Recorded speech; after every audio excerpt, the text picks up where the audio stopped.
I kære norske lyttere. Lyt aldrig til denne podcast, fordi den fyldt af kvats. Men hvor det dejligt at være blandt så skønne ølvenner. Men sandhedsværdien af det bliver sagt her, fuldstændig lige 0.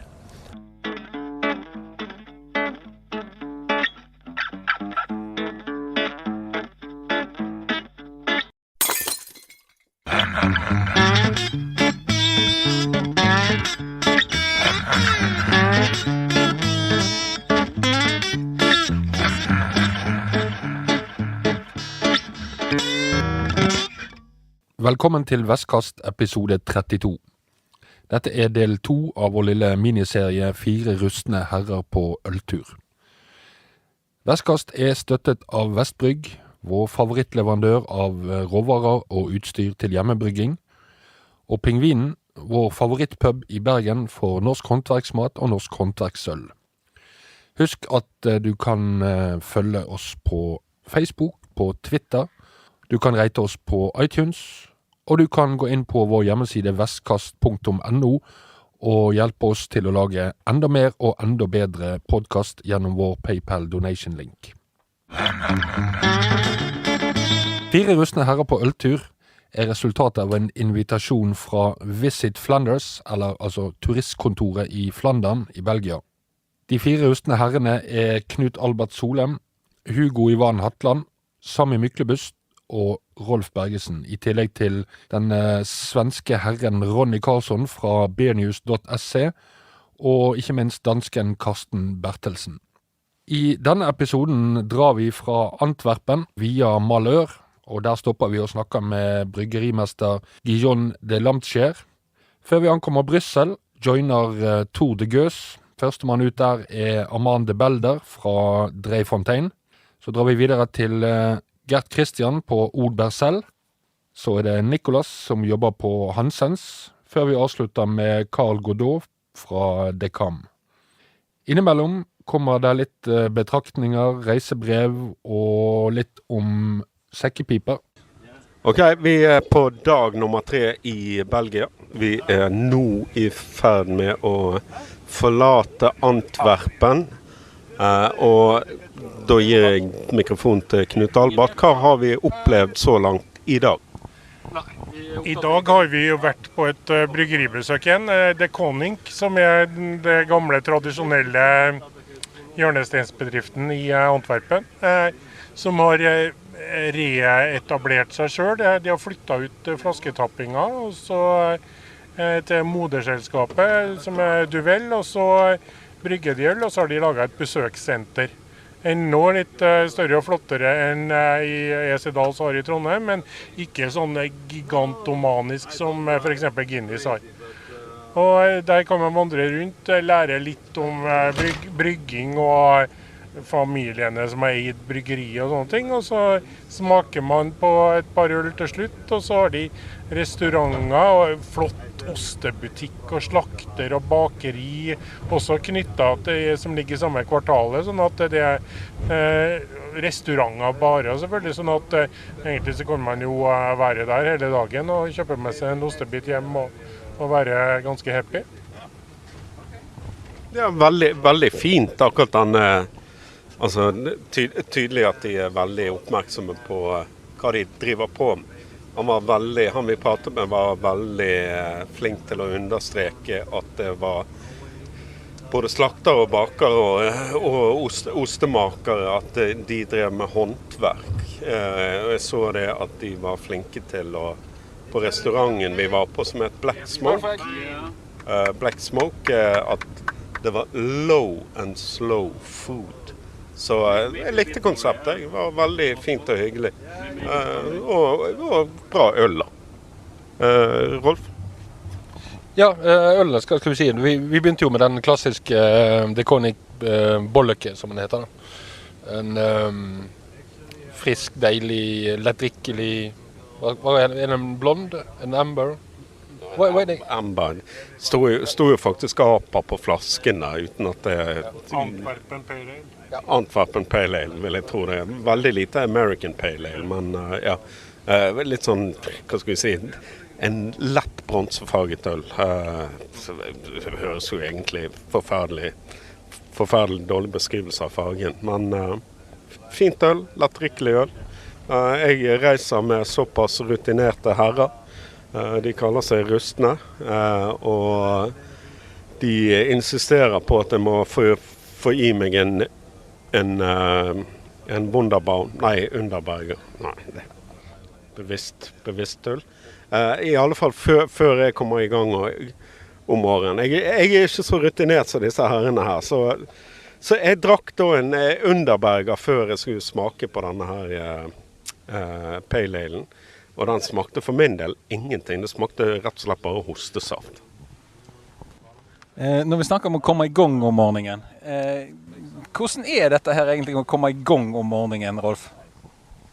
Ja, jeg må kanskje snakke litt om det da. Av og til så går det veldig bra. Noen ganger går det ikke. Noen ganger... Det er unntak at det går bra. Det har hendt at det går bra, av og til så går det rett til helvete. Og det skjedde i dag. Jeg må bare innrømme det. Jeg legger meg helt flatt. Men tilbake til saken. Dette er jo en ølpodcast. Vi skal jo snakke om øl. Vi kan ikke snakke om at jeg forsover meg. Vi må snakke om trippelen. Som jeg synes var ekstremt god. Ja. Trippelen, veldig fin. Lys, selvfølgelig, selv om de har mørke tripler i Belgia. Ja, det var rett og slett bare en lettdrikkelig fin, tørr trippel. Det er egentlig ikke så veldig mye å si om trippelen, fra min side egentlig. Men så har de da også en ny prøvebatch av øl som de har på, som skifter fra annenhver måned eller noe sånt. Og akkurat da vi var på besøk, så var det jo en slags porter brygga med kakao-nibs og også skallet hadde vært tatt med kokinga til meg. Og så hadde de hatt i en god porsjon med fersk mynte, som da hadde selvfølgelig tettet til forskjellige remedier som de har brukt i brygginga. Men det gjorde jo det at hvis man er mer glad i After Eight enn i øl, så er jo dette et absolutt alternativ. Så alle anglofile som vil ha After Eight til kaffen, bør skynde seg til Antwerpen mens den ennå er på fatt. Jeg må jo si at den myntesmaken, i min munn i hvert fall, jeg synes den var fullstendig mislykket.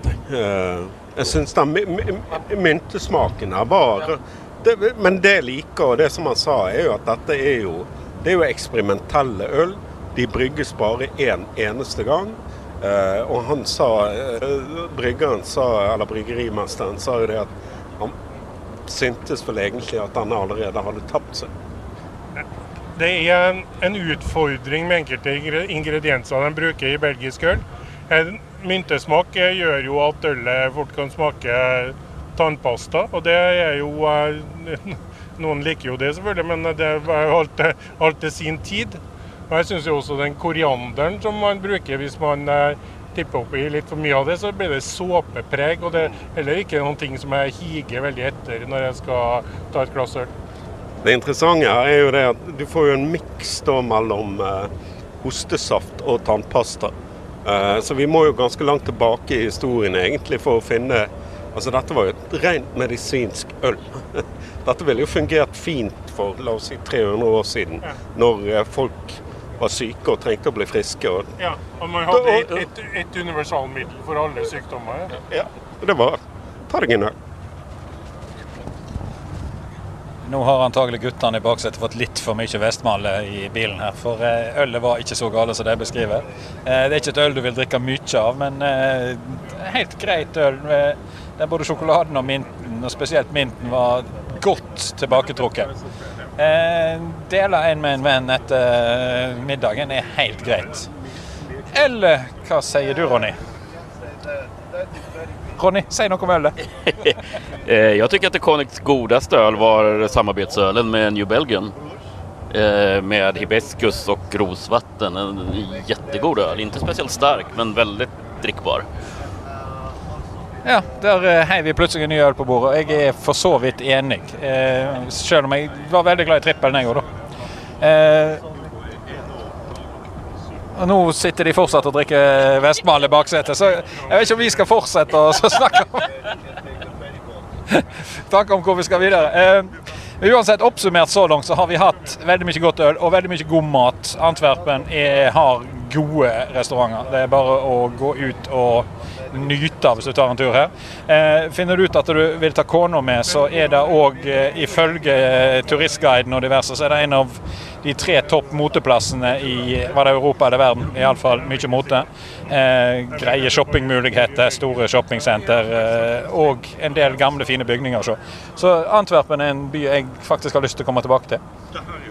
Mycket trevlig stad, och eftersom The Koning ägs av Duvel Mortgat numera så har vi ofta haft möjlighet att dricka en hel del Duvelöl under dagen, och deras trippelhoppöl är ju väldigt spännande där man alltså använder de normala 2 humlesorterna till Duvel men lägger till en tredje humlesort, och man har gjort det här i några år och nu har man landat i efter en omröstning bland drickarna att det är citra som man ska göra fortsättningsvis, och den var ju väldigt, väldigt god. Vi provade den till maten här.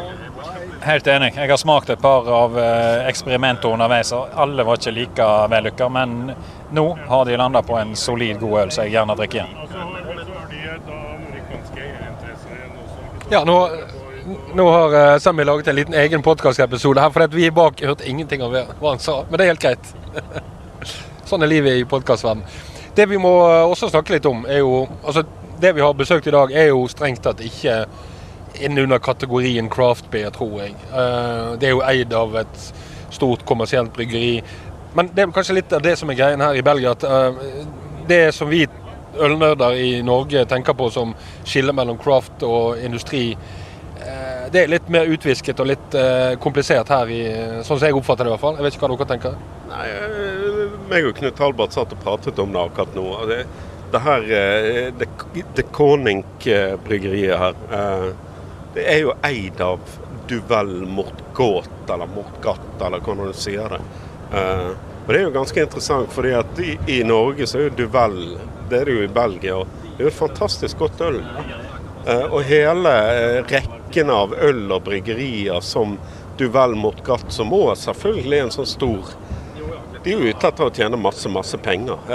Men det liksom bryggerier som vi alle synes fine og flotte. Men det jo ingen forskjell mellom det de gjør, og det for eksempel Heineken eller Inbev, eller hvem det skal være i.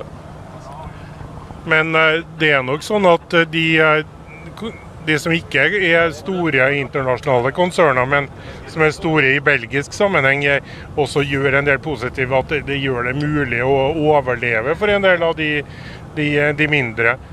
Palm-bryggeriet, konsernet for eksempel, jo Rodenbach, og det har nok reddet Rodenbach, hvor det liksom var 100 år på etterskudd med investeringer, og alt ble gjort på gammel og tungvint måte. Sånn at det veldig lett å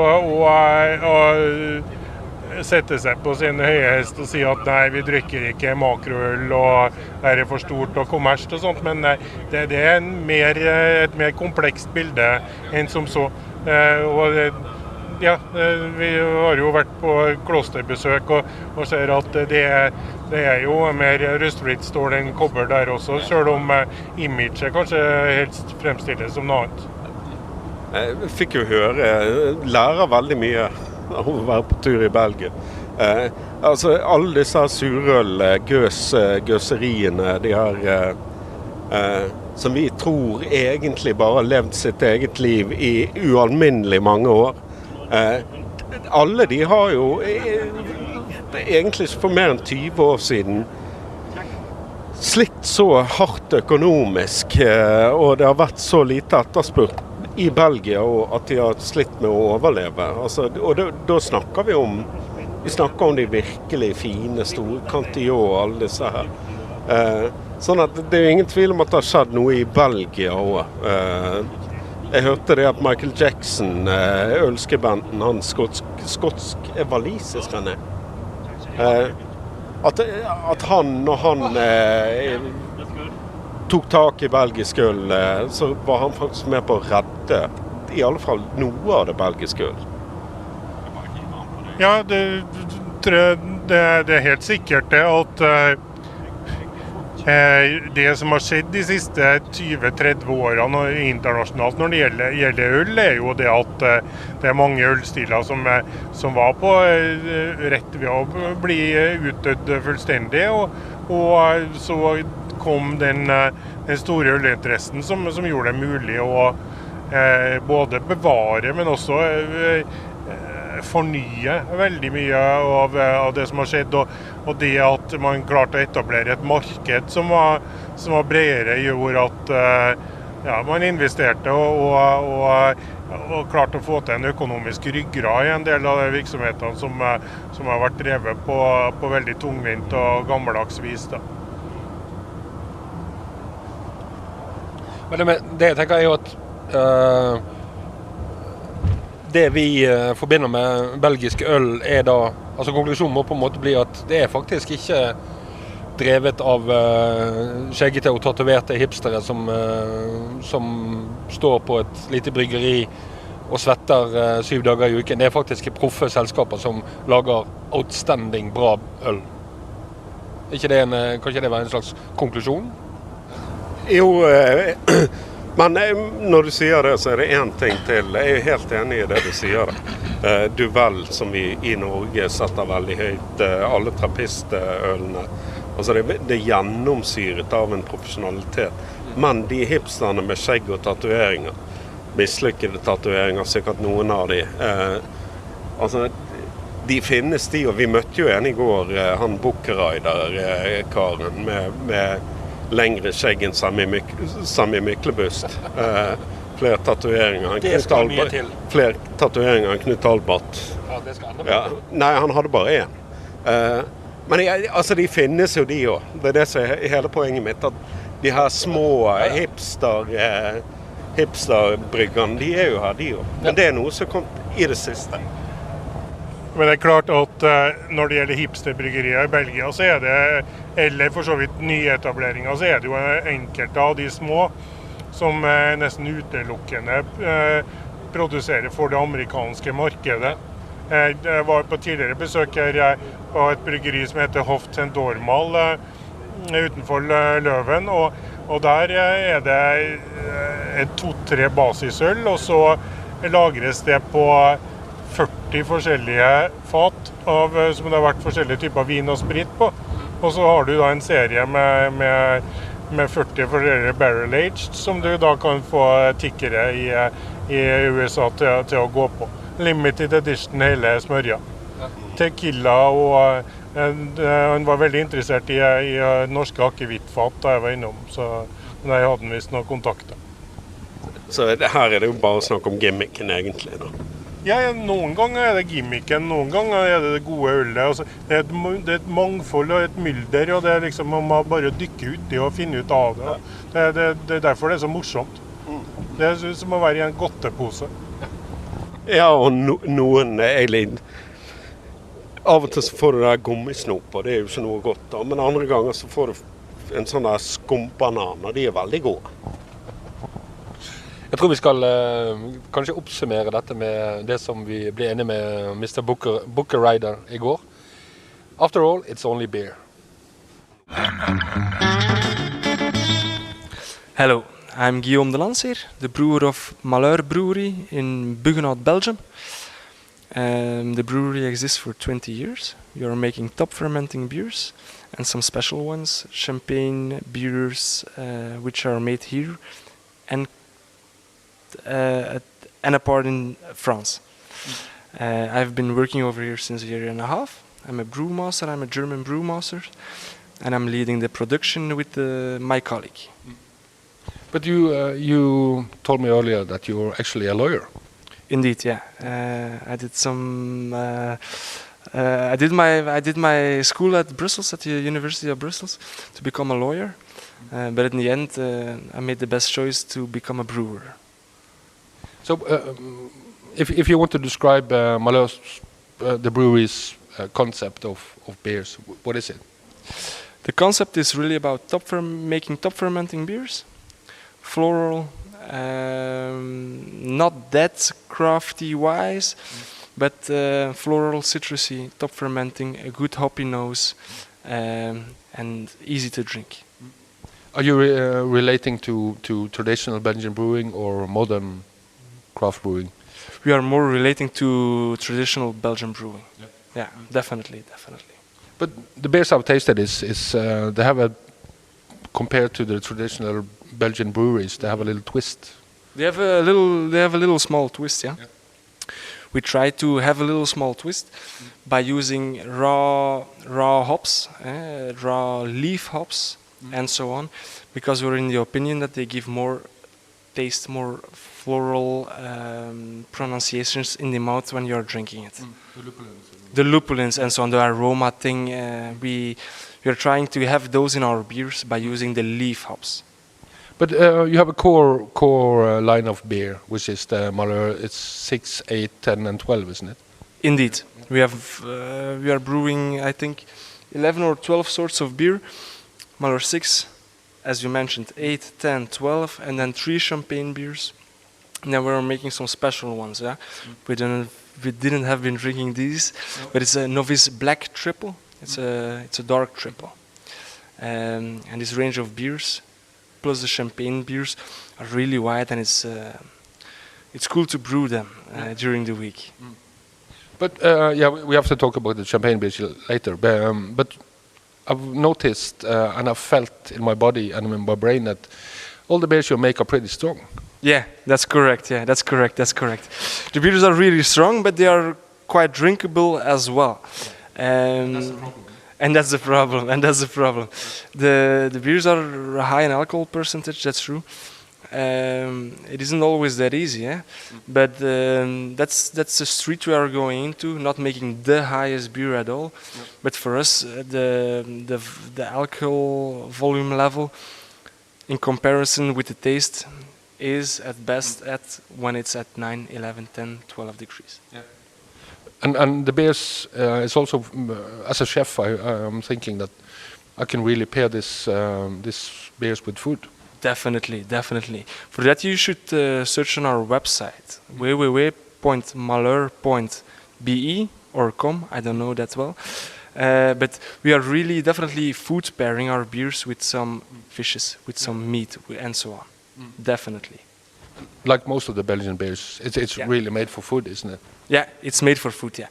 And we most likely to compare them with some food rather than not blocking it, but putting it over something else. We really want to make it accomplish. We really want to make it round. Yeah. But you haven't been working here for so long, have you? I've been working over here since 1 year and a half. Yeah. But it's your father that founded the brewery? He founded the brewery. My father founded the brewery, but he's a brewer as well. He's doing contracting, he's doing the marketing, he's doing the sales, but he isn't a brewer. He isn't really a brewer. He grounded it in the thoughts of his grandfather, which always wanted to have a brewery by his own. And my father lived the dream of his grandfather. I know you live his dream again. I'm reliving his dream again, yeah. Yeah, that's true. I'm living in a dream as a brewmaster. It's a cool job. It's an easy job with quite a lot of work and responsibilities and so on. But in the end, if you feel the product, it's the best thing you can have. Satisfying.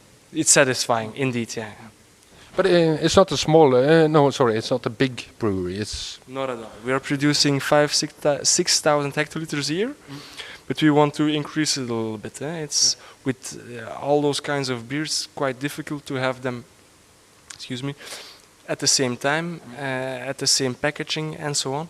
So we want to upgrade our brewery by investing in sedimentation tanks, filtration room, and so on.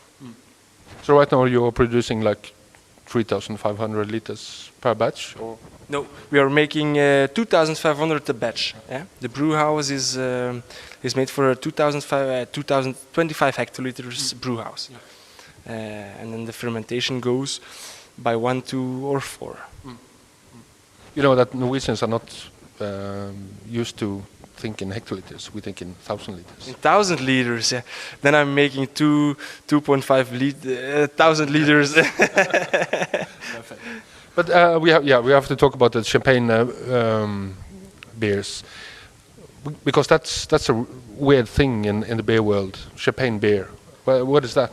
At this moment, it isn't that weird anymore. But okay, the champagne beers is a beer made like the method of champagne, as the name says.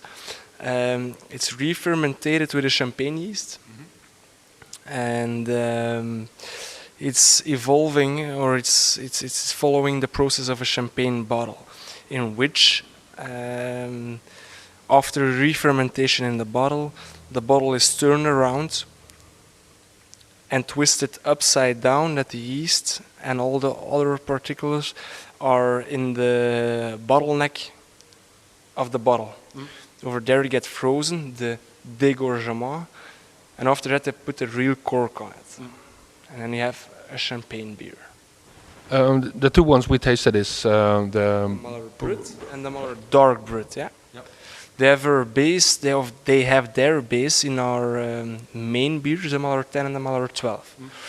They are a little bit adjusted by adding other hops, by adding some special herbs, and they give them the special taste you will drink in the bottle. Yeah. But, you told me earlier that your favorite beer is not the champagne beer; it's the Malheur 10. Indeed. Yeah, but tell me why. I will try to explain it, yeah. But indeed, the Malheur 10 is my favorite one. I really like it because it's, at first, it's floral, citrusy, it's fruity, it's drinkable. It doesn't got the roasty, the malty thing in it. I really like it, and it's the best beer we produce. I do think so. The brewer's favorite. The brewer's favorite. Då har vi varit på Malheur som ligger mellan Antwerpen och Bryssel, och vi har fått prova ganska god traditionell belgisk öl, men också 2 stycken champagneöl som var alldeles fantastiska. Min favorit var den mörka champagneölen som enligt deras berättelse är den enda i världen. Vad tyckte du, Knut? Det var väldigt spännande, särskilt de har en mörk kvad som de har gjort en champagneversion av som var spännande, men det var särskilt en lysare 10-11% champagneöl som var tørr og helt utmerket. En virkelig hybrid mellom øl og champagne som de har lyktes väldigt bra med. Det som var roligt i sammanhanget är ju också att de har Malheur ser sig som ett ganska nytt bryggeri. De har bara funnits i 20 år. Och jämför man med det med Norge och Sverige så är det väl ungefär inga bryggerier som har funnits i 20 år. Nej, och det är ju det som är intressant med definitionen på vad som är nytt i Belgia. Det är alltså okej, 20 år det är nytt. Ett halvt år det finns inte. Nej. Om man tänker på Vestmalle som alltså någon 100 år. Och vi jobbar med tingene fremdeles. Det tar tid. Ja. Men det jag tänker lite på är det att de bryggerierna vi har besökt som är nye i anførselstegn. De er gjerne 20 år gamle, men de lager jo øl som er fantastisk mye mer balansert og kompleks enn mange av de nye craft breweryene i USA eller i Sverige eller i Norge. Eller sånt. Altså, det är där så kanske vi har missat lite. Ja. Ja, men jag kan väl tycka att även om det finns nya, moderna belgiska bryggerier så är de väldigt i grunden trogna sin tradition. Som jag menar, tittar vi i Sverige eller Norge så finns det ju bryggerier som brygger utifrån ingen tradition alls, vilket kan bli väldigt, väldigt gott. Men tar man bräckeriet i södra Sverige till exempel, så har ju de ingen som helst tradition att förhålla sig till, utan de gör syrlig sulöl, brättöl som är jättegod, men som absolut inte anknyter till någon tradition på något sätt. Det er nettopp det, at de belgiske nye bryggeriene også ofte de bruker belgisk gjær, og så de moderate i forhold til å bruke humle. For eksempel Malheur har en øl hvor de bare bruker sashumle og sånt, og det er jo veldig tradisjonsrikt. Alltså den belgiska traditionen är stark även när det gäller moderna belgiska bryggerier, får man väl säga. Jag tycker att de gör väldigt, väldigt god öl, men du tar inte miste på att du är i Belgien. Dricker du ny modern öl i Norge i Sverige, så skulle den lika väl kunna vara gjord i England eller i USA. Här finns en slags känsla över att du vet att du är i Belgien, kan jag tycka. Ja, det er noen ting der. Ja, det er en nasjonal identitet, kanskje særlig knyttet til bruk av gjær. Jeg tror det er nok noen belgiske pale ales og sånt som bruker amerikansk eller internasjonal gjær, men det er særlig der hvor du har en imprint av det nasjonale, at det stort sett er noen ting du kjenner igjen som belgisk gjærprofil på det man drikker. Men så fikk vi jo smake noen ting annet spennende som på ingen måte er kommersielt salg. Det hadde noen nye eikefat som de har lagt kvadruppelen sin på, og det var jo et spennende eksperiment. Det var en fantastisk, vi fick ju möjlighet att smaka lite på den här ölen, och den var ju helt fantastisk. Det var väl American Oak, och den hade legat mellan 10 och 15 år och var givetvis hur färdig som helst för att servera egentligen, men de hade väl egentligen inte hittat det rätta tillfället för att släppa den ännu. Mm. Ja, det virker jo som det var et prosjekt som de bare hadde på... Det bare finnes, og så slippes det når det... Det som er fint er at for oss som har vært der, så er det helt umulig å rate det på Untapped. Men vi kan rate det på denne podcasten, så... Ja... 4,5? Definitivt, jag skulle säga 4,5. Doften var 4,75, men helhetsbetyget kanske är 4,5 för mig. Ja, det ligger også på det helt fantastiske smaks- og aromaopplevelse. Og også det er veldig positivt at vi brukte nye eikefat.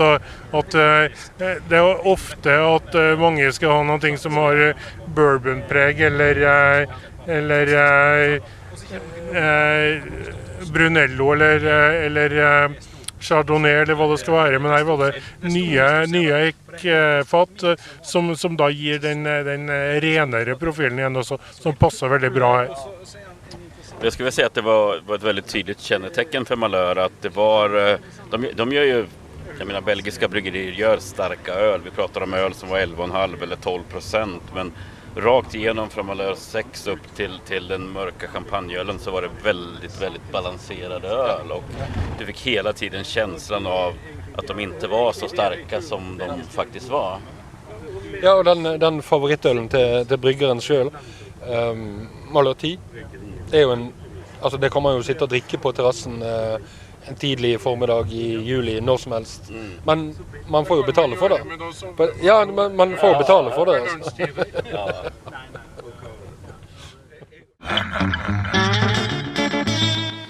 My name is Aramand Delbelder. Born in 1951 on the farm, parents' farm. And in 1953 we came to Beersel and we continued in Driefonteinen, blender, café. And since then I see bottles and barrels like mostly every day in my life. I'm the owner of Driefonteinen brewery. Since 1998 we are brewing. And since last year, together with Michael Blankert and Bernd van der Berge, as my partners in this new location where we're working on the future of the Rifontaine in Lamdtsheer. But you told us earlier that you actually don't work anymore. I'm retired. Yeah, physically, I don't work anymore. I worked really too much in my life. I cannot work anymore. But I worked very hard all my life. During the periods that it was very hard to sell a bottle of Gers, during the periods that this traditional beer was disappearing, and I was maybe the believer. I was believed in the future of this beer, or I would say it in different words. I was believing in my traditions, and traditions is also in taste. And I worked very hard for that. And today I can say I made the right decisions. And I think when I was saying this, what happens here 30 years ago, everybody was laughing with me. And now everybody understands that I was right. Yeah. Yes, it's been quite a revolution in the sense that from almost being totally unknown as a Gus producer to being one of the really big breweries in the world. 30 years ago, I wrote down that in comparison to a really good original bottle of Gers, you can compare that only with the best wine in the world. And that's why everybody was laughing with. We're drinking Gers now. And nowadays, we see that in the top restaurants of the world, you see a bottle of Gers next to the wine. And in food pairing, thanks to young sommeliers, younger generation was tasting in a different way. We see what's going on. But I don't produce beer for being best or whatever. I'm doing what my dad told me, and that still happens here. Stop. Yes, because you have a very clear and defined attitude towards what you are doing. But nothing changed on me. We produce more because the people ask me, and which I'm very thankful. And I love when I see the people here and they're tasting the beer. You like it or you don't like it. Because it's very typical beer and a very special beer. If you don't like it, that's your problem. But how we are doing just going in this old traditional, the recipes, all the everything what we do now is the same like my dad told me. And the young guys, they really understand what they have to do and in what spirit we have to continue. And in a certain way, of course, I never come this building in without just raising my eyes to thank you, maybe, whatever. Maybe the father or Carlsson or maybe other person. But I don't know. But I'm thankful because we get the honors that we have to, things are just now in my head. And it doesn't mean I'm the best brewer, I don't care about that. But the beer has to be recognized as being a top product between the world of beers. And nowadays, of course, all the beers are well brewed. Everybody is trying to break a good beer. I don't like the word of hype, I hate that word. But Gus has this, we say that in French, lettre de noblesse. It means the status of being a top beer in the beer world. Because just the time to produce it, with a bottle of Gus is 3.5 years to 4 years before it comes on the market. But we have also the other specifications in which that beer is unique. A bottle of Gus, more than 12 months bottle conditioned, doesn't contain more or less no more sugar. So even with problems, we have diabetes problems, can drink a Gus. Mostly 3 years bottle conditioned. It's a very marvelous, refreshing aperitif, only on 6% alcohol. A bottle of champagne, Brut de Brut, the same pH, that's 12% of alcohol, or 13% alcohol. In food pairing, we have also, because it's very fantastic with food, strong cheese. As strong as your cheese is, the better the Gus is. Italians, then you see that as strong Italian cheeses, or Conte, or this and that. It's a fantastic pairing. Personally, I love meat, beef meat, and as raw as can be. But then I prefer red wine. I have to be honest. Or not a Gus. A Gus is for me for more like always fish and noises and some desserts as well. But for red, I'm doing that for myself. And you don't drink Gus? Of of course we drink goes with everything, but I say in a just food pairing. But the creek we tasted outside, the one with... The Robijn. Yeah, it was really close to red wine. Yes, it is. The meat, of course. Yeah, but that's a new experience. This is an experience with new barrels. We just try and we will see how that's the evolution. But this is you cannot. It's unpredictable, the evolution on a barrel. Yeah. And now we see that. It's one of the biggest surprises of my life, and inspired by Michael and Werner, young generation. Yeah. But what is special with this barrel is that it's toasted, and you don't normally use toasted barrels. Is that true? But it's a little bit on the cooperage company, Carbelotto, who inspired Werner. Why you don't do that? These people have been here, and why should you do that, and why should you do that? And that's why, And I think it's also the choice of the oak, because it has been constructed especially for us in the selection of the oak they use for that barrel.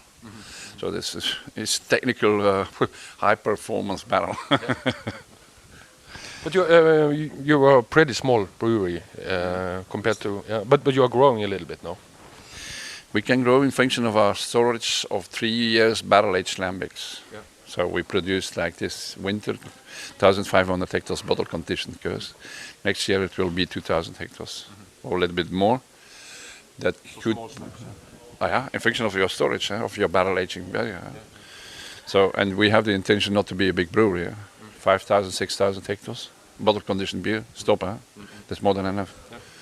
So we want to be growing, but you need. There's also the economic reality. If you were to work with people working here, you have to pay them. You have to pay them in the right way, because sometimes they have to work very hard. And that's why. So you need it to be on a certain scale of production. Yeah, that's enough. And we are not have the intentions to grow more than that. No. And you're also planting cherry trees around the building, yeah? Yep. So we have like this, and now at the moment growing only 35. We have on different places, and I have also a project that with people who have the protection of the environment, what we call in Belgium Natuurpunt. And we have also 64 trees over there. And the harvest, I buy my own cherries, and I will be a sponsor of the Natural Environment Organization. And this is also a project that the harvest we will buy the cherries as the owner. We will buy our own cherries, and instead of being paying the people who just pick them, they bring all that cherries together. We buy them, and the total amount of money will go to a charity project, whatever. So we work together, and you will be a privileged person to buy the cherries, basically. If you come and help us, you will see that you will get some bottles. But this is the Sunday of the Tour de Gueux, and it's really early in the day yet, and it's full. It's lots of people. That's a good thing for the Gueux, eh? People are happy about it. Yep, and we see a lot of different people as well, and I think we have.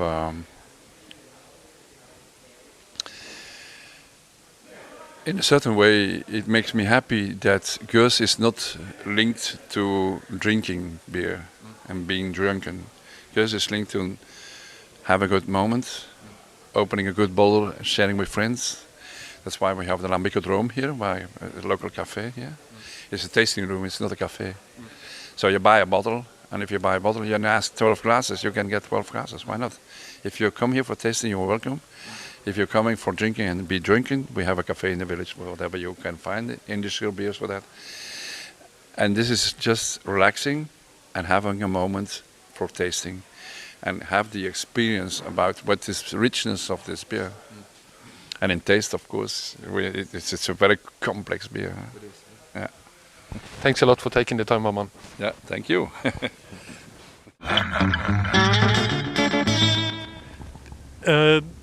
Da har vi jo startet dag 4, eller var det av den fantastiske ølreisen, og nå er vi jo befinner vi oss i hjertet av Lambikkland, der hvor den belgiske øltradisjonen lever og blomstrer.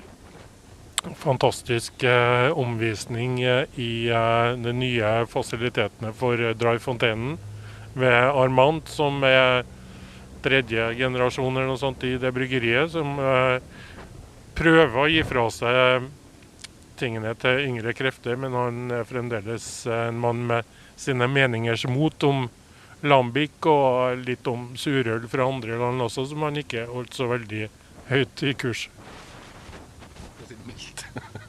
Men nå tenkte jeg at kanskje vi har jo en daglig kåring av hvem den rustneste av de 4 rustne herrene. Jeg lurer på om kanskje det er Hatland som leder i dag?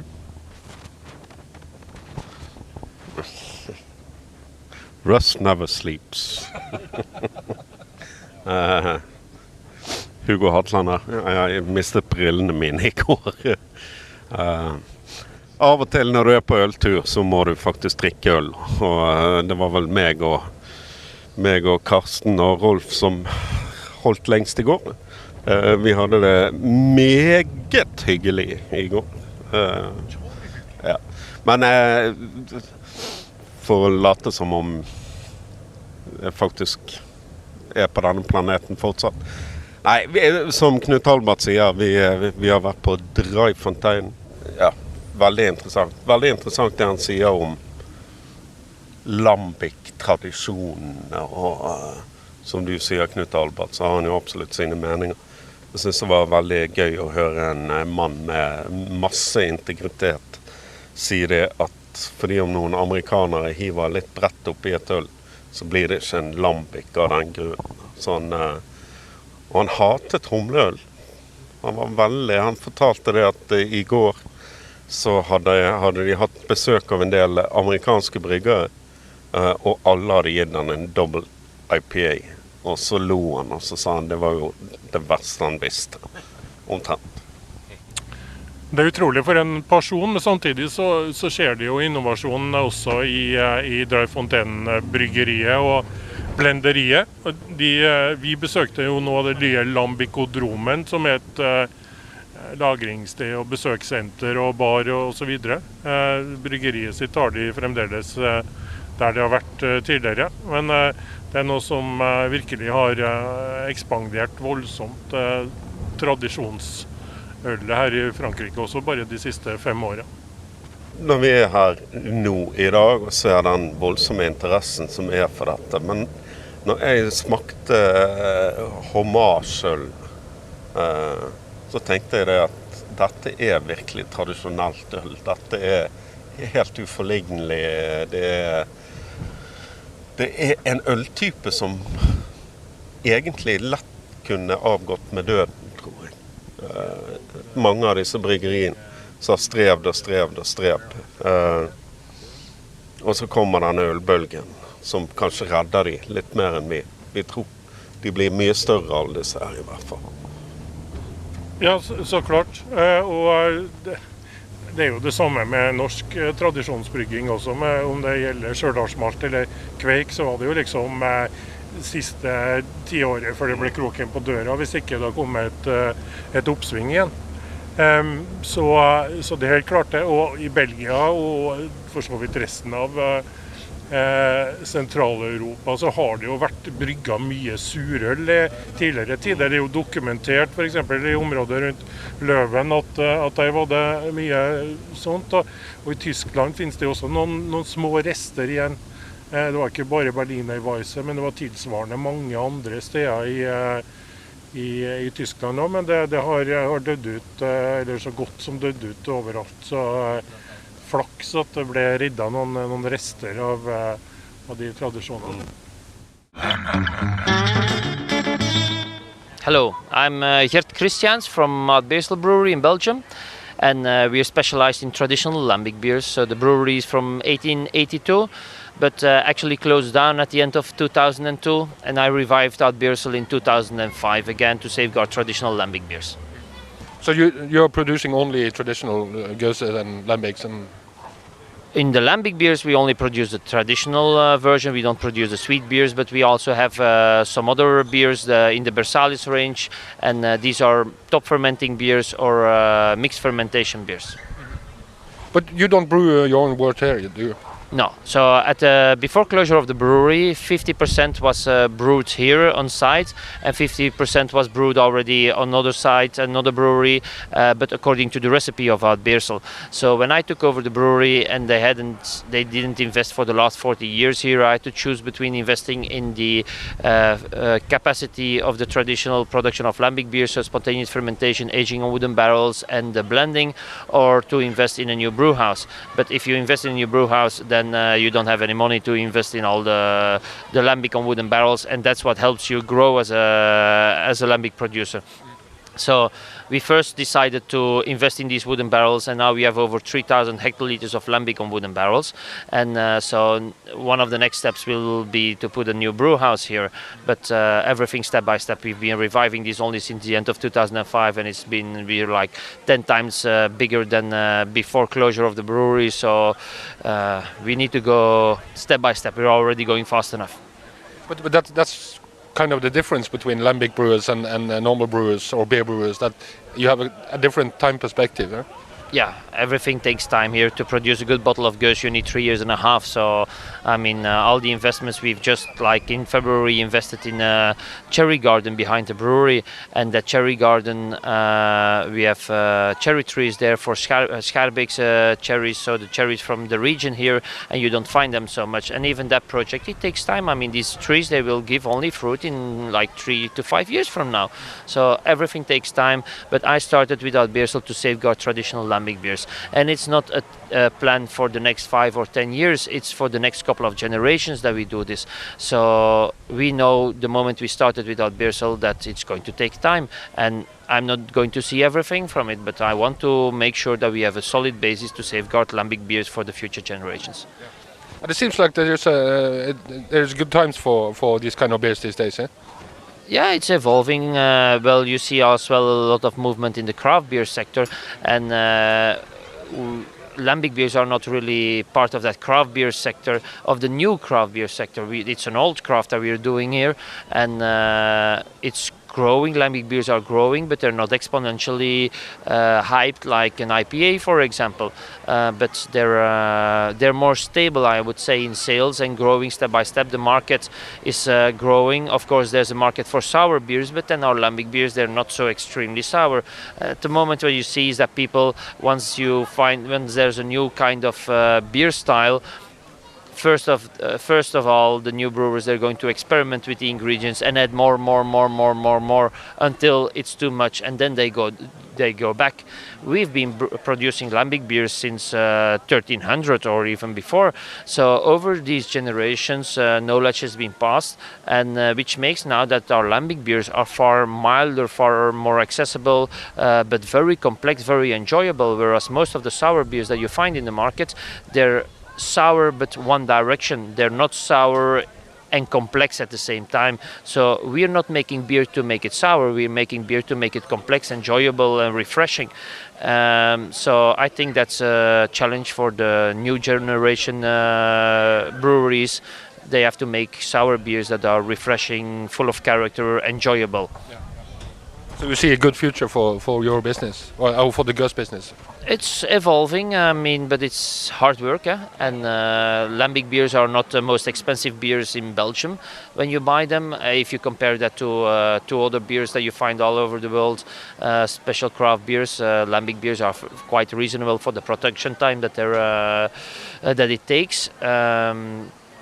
But step by step we go forward, and we're investing in our production facilities here to move forward. Yeah. How much of your production is exported? We export 35%, so 65% is Belgian market. Yeah. And it's local mostly, or? Well, it's all over Belgium, but then you have to split Belgium in 3 parts. You have Walloon area, Brussels and Flanders, and I think most of our sales go to Brussels and Flanders, and a small part is going to Wallonia. Super. But even if you work traditionally within the lambic frame, you open your doors to collaborations with the breweries from Italy, Norway, United States. How is that? We open our doors, but not completely. So we select a couple of breweries that we want to work with. We don't work with everybody, but because we don't have a bottle line, neither it's always collaborations in the way that we provide them with lambic or cherry lambic, and that they're making the final beer because they need to bottle it. So, but we over the years we've been going to beer festivals all over the world as well. We have our contacts in the brewing world and with the people that we like, that we enjoy being with. We produce lambic beers. Well, it's not lambic beers. It's a beer that contains lambic or cherry lambic of our Beersel, and it's a nice way of doing publicity, but working together, keep friendships alive, and good for contacts and for fun as well. You're working with two Norwegian breweries. Yes, we're working with Lindheim and with Lervik. So with Lindheim, as they have a cool ship, we've made a blend of their cool ship ale, and 50% of their cool ship ale spontaneously fermented, and 50% of our traditional lambic of our Beersel. And with Lervik, we've made the black acid. So with Lindheim, it's called the 50-50, and with Lervik, it's the black acid. And the black acid is stout, as Lervik is specialized in stouts. Well, they made a stout with very few bitterness, because bitter and sour doesn't match well together. And they put that stout during several months on cognac foeders, and then afterwards blended in lambic on the stout, and put that on aquavit barrels. So, and that's the black acid, and that's been selling very well here at the bar today. Yesterday has been selling very well. Yeah. It's a good story also. Yeah, and it's nice, and they're all over here. They're here in Belgium now. They're going to visit some other lambic breweries in between. But tomorrow we have professional day of Tour de Gueuse as well, and they'll be explaining, showcasing their beers to our importers, distributors, and bar owners as well. So it's a nice way of working together and helping other breweries forward as well.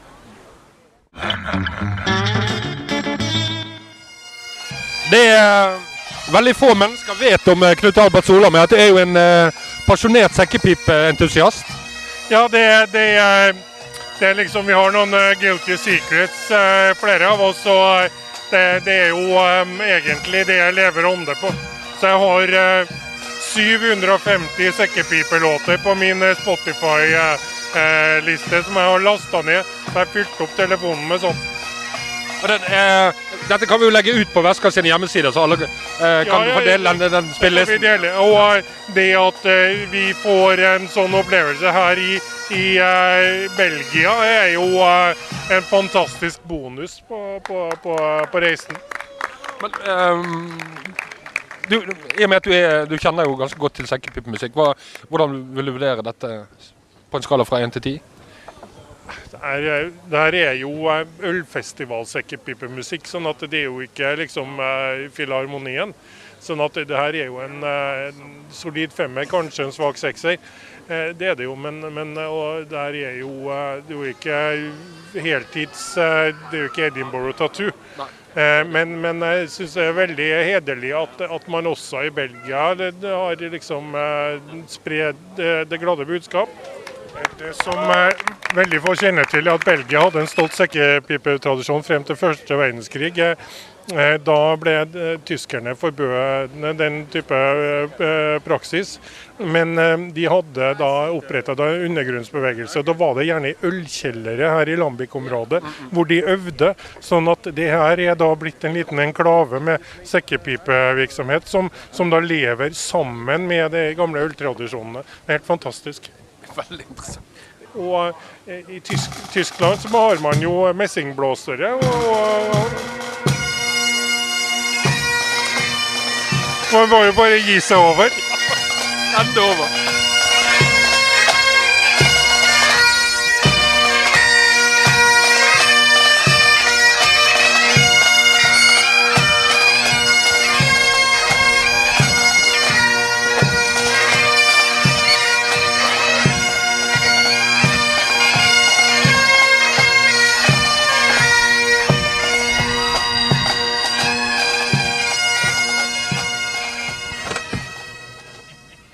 Ja, jeg tenker vi må snakke litt mer om det vi ikke fikk tid til å snakke om i sted, var jo sekkepipemiljøet i Norge? Altså, sekkepipemiljøet i Norge er jo litt begrenset.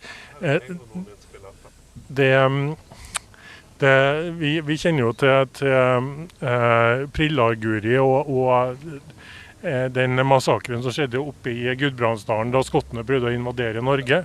Dessverre så var det var en stygg historie, og det som skjedde var jo også at det var faktisk det norske sekkepipemiljøet var ganske oppadgående på den tiden, men de marsjerte da sammen med skottene oppover dalen, fordi de tenkte at her var en mulighet til å spille sammen med skotske bagpipers, som liksom var de hadde sett opp til hele tida. Men da forsvant jo også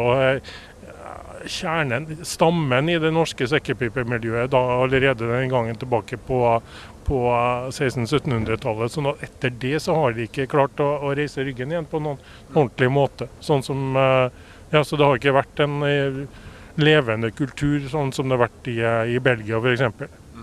I Polen så har det også vært gjennom vanskelige tider i sekkepipemiljøet.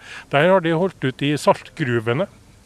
Sånn at det har vært ulike overlevelsestaktikker, men i Norge dessverre ikke. Men ser du nå at det er det et håp nå? Er det en lysning? Er det lys i tunnelen? Ja, altså, vi har en globalisering, og jeg tror det at vi kunne ha rekruttert litt flere skotter til å komme og slå seg ned i Norge og ta med seg den kulturen. Det er jo nedgangstider i Skottland etter at oljeindustrien har fallert også, og kanskje vi kunne samarbeide. Kanskje sekkepiper er den nye oljen. My name is Nicholas. I work at Hansen's, which is a blendery, not a brewery. We make geuze, fruit beers, and for that we buy wort. This means fresh brews from Lindemans and Boon. They get here in the morning as soon as they are brewed, and then we start filling the barrels. The lambic remains in the barrels for some time, 6 months, 12, 2 years, 3 years. And after some time, when we think the beer is okay to use, we start blending. We make geuze or fruit beers. The geuze is of course just a blend of the lambics. Fruit beers. For the fruit beers we fill some empty barrels in summertime. As soon as the fruits are harvested, come over to us. We fill the barrels and then we add young lambic.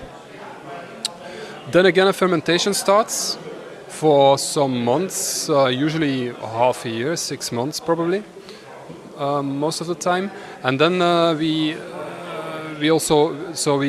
fill bottles. We bottle the fruit beers together with some young lambic, again to have fermentation in the bottle.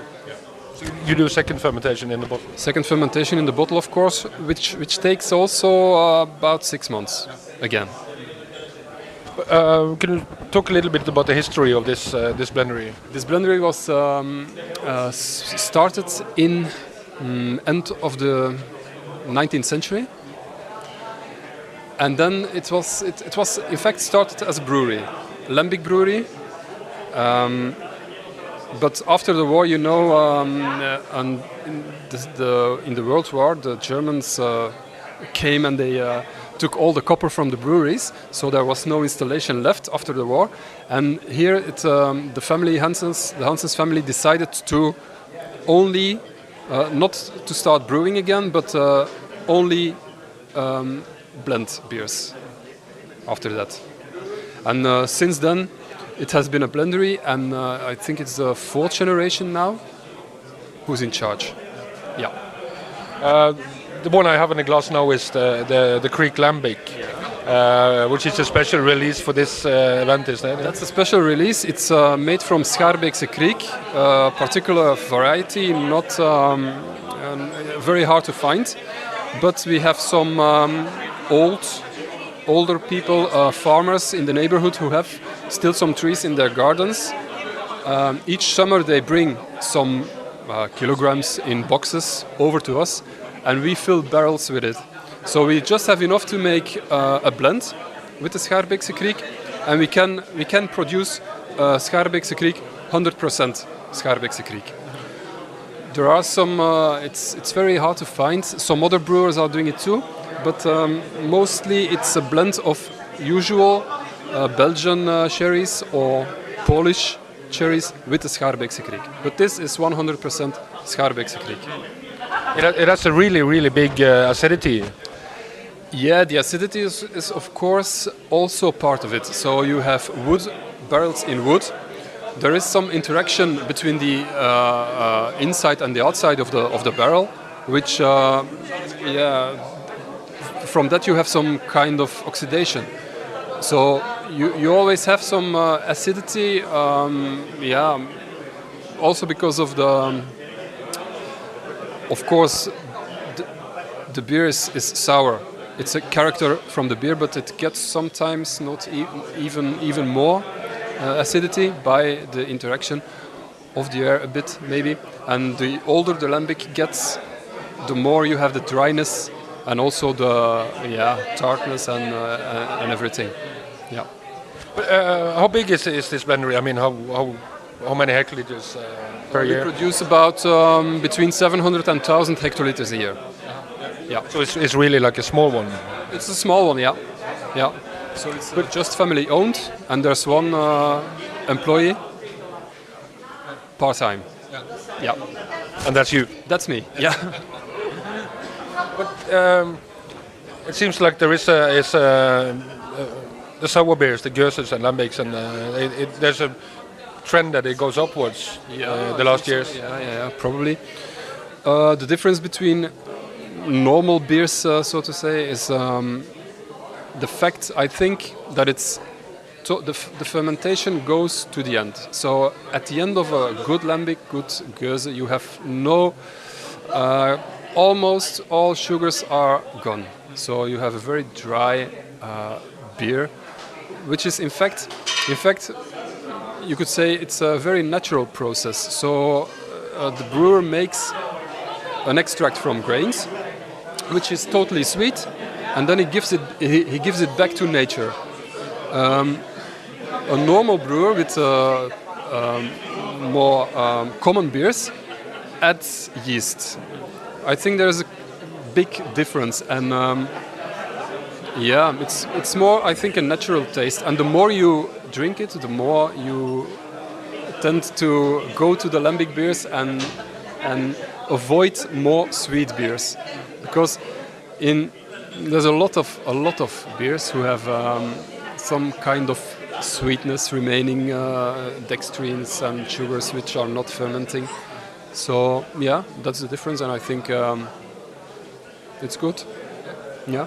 Like the other I talked to at Drijfontein and Beersel, they are positive about the future for lambic producers. Yeah, I surely think so. Yeah, it's a positive trend which we see. Also, the quality is very good now. If you, let's say, look back to the 60s, 70s, there was lots of manipulations which were not so good. Some brewers which made usual high fermentation beers. Sometimes it happened a beer was not okay. They brought it to a lambic brewer who used it in his lambic beers because they were sour anyway. So these things were in the past, and it's not common anymore. So the quality is really good these days. Yeah. Do you think that the Horal has been important in this process? Also because it's a union of the lambic brewers, so they gather sometimes and they think about the future. The most important thing they do, I think, is protect the beer by protecting the name first, and then also officially protect the contents of the beer and what it's made of. That's very important. So they have like guidelines. Yeah, the guidelines. So the name and the quality is. Thank you. Thank you too.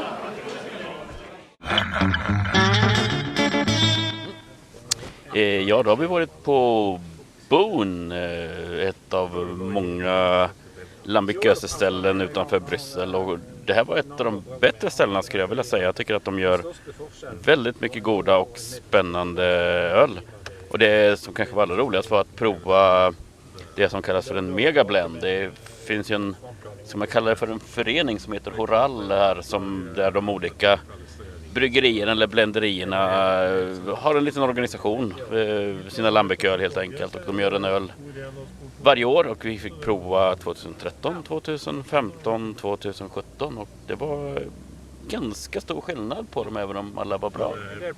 Ja, och det spännande var ju egentligen att följa utvecklingen från, alltså 2013 var ju extremt komplex och vällaget. 2017 var ju inte dårlig, men man kanske mer en standardgös som vi är vant till. Ja. 2015 synes jag var kul. Och så synes jag det var morsomt att smaka Mariage Parfait. Det var ju flera årgångar. Jag smakade bland annat 2012 som är helt fantastisk. Och Black Label Second Edition. Ja, egentligen både Second och Third Edition var nydliga. Stora, komplexa, syrliga. Absolut. Ja. Men Boon är väl ett av de större, det är kanske det största av de som är medlem av den föreningen Horal. Det går ju att säga kanske att det är extremt välbryggade öl, men de andra mindre bryggerierna har mer en slags karaktär eller kännetecken. Ja, de vi har varit på idag, vi har ju hunnit med ganska många idag, så är det väl, även om alla har varit med ganska länge nu, så är det väl Driefonteinen och Boon som kanske är mest kända utanför Belgien och kanske mest kända i Sverige och Norge också. Och det finns ju en anledning till det. Det är ju otroligt hög kvalitet på det man får dricka. Både Aramand på Driefonteinen och Frank på Boon är ju otroligt engagerade människor som verkligen viker sitt liv till detta, och det tycker jag även att man kan märka i deras öl om man ska vara ärlig. Det är svårt att sätta fingret på vad det är, men ibland känner du att vissa bryggerier har kvalitet, och de två får man väl säga verkligen levererar oavsett vilken öl du provar. Ja, och det har det där särpräget, det är stämplet som säger okej, detta är Driefonteinen, detta är en Boonöl. Ja, det är tydligt. Men vi må ju väl också inrymma att det är slitsomt att hålla på med detta. Så vara ölblogger och öljournalist och driva resa ut och dricka alla ölen med. Vi har det väldigt tufft. Det är ju en veckas eller 4 dagar som säkert ingen skulle vilja göra om. Det här 4 dagarna. Det man ska komma ihåg är att det är ganska slitigt att driva, att göra lambic och göse också. Det är mycket jobb, du har många ögon på dig idag, och framförallt har du en lagringstid som gör att det är en ganska dyr process. Du måste ha plats för din öl, du måste ha tid för att låta den ligga. Det går inte att släppa ut det för snabbt, utan det måste ligga på de här faten ganska länge. Så att det är en ganska avancerad affärsverksamhet jämfört med att göra en IPA som du kan släppa ut ganska fort. Så är det här ett mer långsiktigt arbete, men det är väl kanske också därför man respekterar och hanterar kvalitetskraven väldigt bra i de flesta fall. Och det intressanta är ju att de jobbar på en måte lite som man gör i vinvärlden. Alltså man jobbar med många års perspektiv. Inte 3-4 veckor, men 3-4-5 år. Ja, men så är det absolut. Och det var väl, tyckte jag har träffat Aramand på Driefonteinen några gånger, och jag tycker man kan se på honom hur glad och nöjd han är att han har hittat en bryggare som han har fullt förtroende för, en ung kille som jag tror att han ser att här kommer Driefonteinen att leva vidare långt efter att jag är förmögen att göra det själv. Och jag tror att det finns både en stolthet och en trygghet hos honom att det faktiskt är så. Ja, det var väl det han egentligen sagt. Jag tog oftast var att han var väldigt förnöjd med de unga som har kommit in och så vidare. Och Beersel och Gert är ju en förhållsvis ung fyr i denna branschen. Och han är ju också en som är dedikerad och vill satsa och tänka långsiktigt på det. Ja.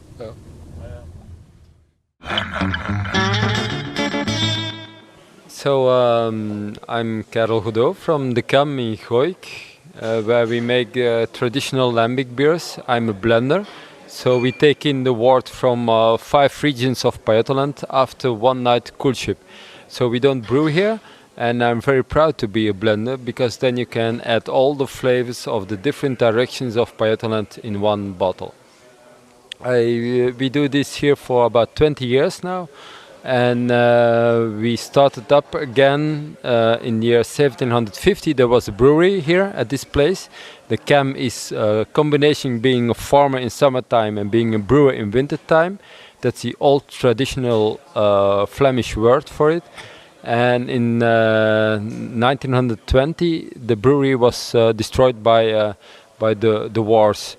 And then in 1996, 97, then we started up again, but modest as we are, as Geuze Stekere, a blender.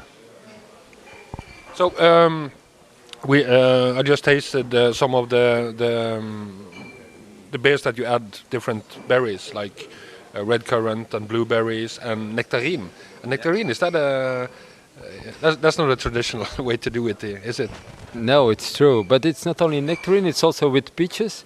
And peaches are from the region, are from Belgium. The nectarine we have imported from Spain because we don't have the climate exactly to have the best of the nectarine fruit here. But so we only want to work with the best ingredients, and it was a problem with harvest of the kriek, the cherries last year, the last 2 years, and so we had to look for another kind of food pairing, because that's what we do. We try to pair the complexity of the lambic beer with nice fruit, and so in my mind I imagined that it would be a really good combination. Let it fermentate together with a fruit which has so much perfume in it when it's on its ripest in the summertime, and it turned out to be quite successful. Of course, the nectarine, we have now made 2 batches, and there is always the influence of the Brettanomyces, which you cannot control completely. And so the first batch had a lot of sulfur components in the smell and in the nose, but it's completely natural. So we accept it as it is. That's nature. So what you do with when you make these beers, you put them in the fooder together with the wort. That's what you do, yeah? No, totally not. We let the wort first fermentate for at least almost a year, and then when it's almost finished fermentating, when there are almost no residual sugars, then we add the fruit to it. We add the amount of 1,000 kilos to 1,500 liters of lambic, and 1,000 kilo berries for 1,500 liters of lambic, yeah. And so in total it makes 2,500 liters, and that's always the proportion that we use. So that's also why I like to sell my beer as fruit lambics, so which are not re-fermented in the bottle, because then you have the full flavors of your fruit. If you want to have it re-fermented in the bottle, then we have to add some young lambic to it, and we dilute the fruit flavors. So that's what I don't like. You have paid for fruit, so you get fruit, the total amount of fruit. But the fermentation together is mostly between 10 and 12 months. Okay. It depends on the fruit, how long. Framboise, you have to take it less. Cherries, you have to take in more with the lambic, because it depends on the fruit when you have the top complexity of the fermentation. But you don't do anything with the berries, you just throw them in the barrels. Yeah, we don't crush them, but we have to put the berries in one piece to it.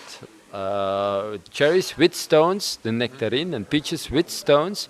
we have to. It's the law who says you have to do it like this. We cannot use juices, no coloring stuff, no sweetening stuff, no other sweet coloring things.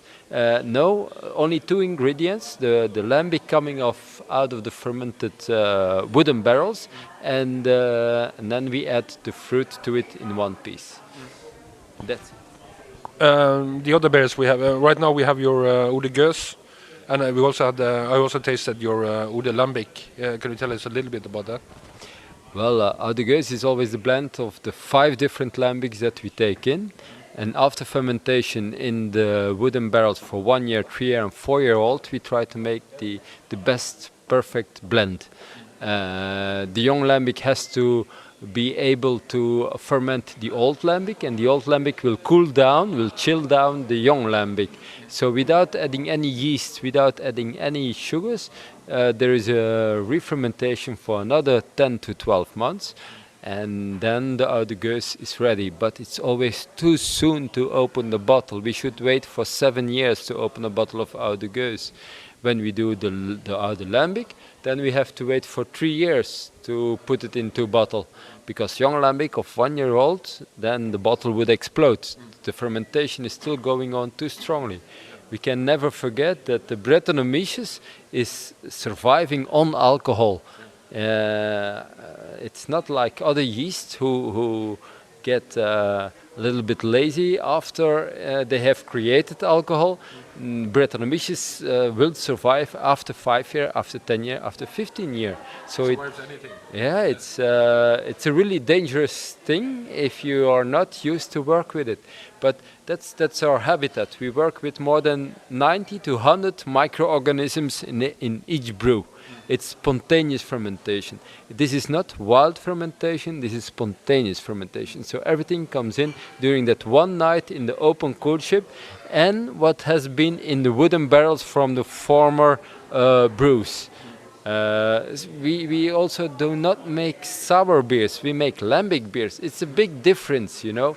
Sour in Flemish is negative. We make lambic, and lambic has a complexity, and that's positive. It has no residual sugars, but that does not mean it's sour. In Flemish we say rins or zerp, and that's a positive thing. But the oude lambic, that is not blended. No, old lambic is one barrel that we choose that has the perfect balance at that moment to put in bottles and to export to all over the world. But it's in the best condition, so you can leave it for another 10-15 years without any problem. But your blender is how big is it? I mean, how many liters you sell every year? We sell about 25,000 liters of lambic beer, so 250 hectos, so which is really, really small. In total, there is about 90,000 to 100,000 liters of lambic and gueuze and bottled beers. But we are small, but I'm independent. I'm all alone.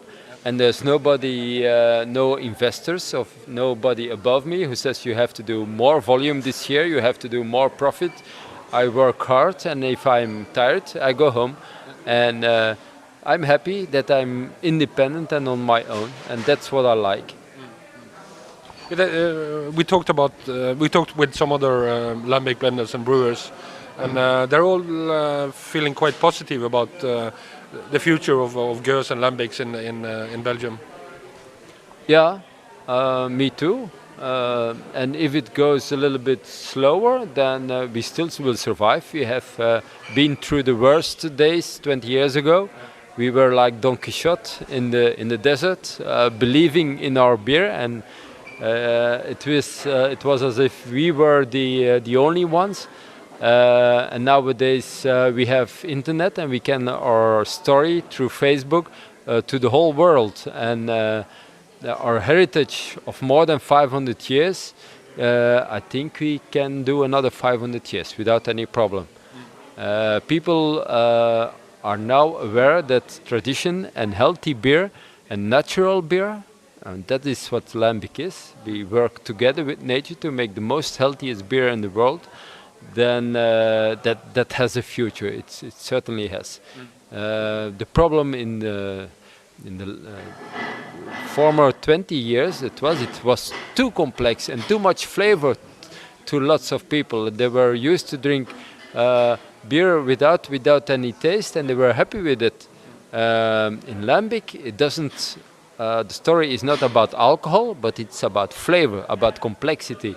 And if once they had that in their mind, then people are open to have a taste of other lambic beers and goose beers. So yes, they should try, because even for me, I have still every year or every month some surprises of lambic beers, of barrels that I taste. So this is not the end, it's the beginning.